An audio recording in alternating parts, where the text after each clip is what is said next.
Chef, how you feeling? I feel good. You're doing a really, really good job. Oh, thank you. Michael Solomonov is an incredible chef and very knowledgeable. He's a great chef to teach you a few things. I've got a couple essentials that you're gonna need for your pantry.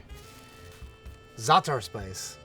This is za'atar herb, which is kind of like marjoram, sumac, and sesame, all mixed together. It is herbaceous and it goes on absolutely everything. Sumac.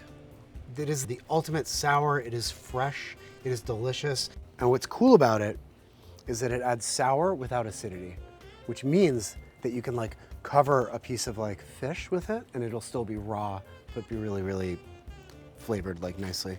And then really, really good turmeric. Like real turmeric should smell carroty, almost saffrony, like really, really sweet.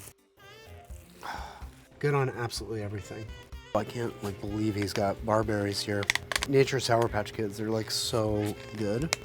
Really good with like pilafs. Super high in vitamin C. I mean, this is really a very rare thing as well to find real Persian rice. Persian rice is in between basmati and jasmine. You need a mantra. What's your cooking mantra? If someone else can do it, I can do it too. That's my mantra. I love it.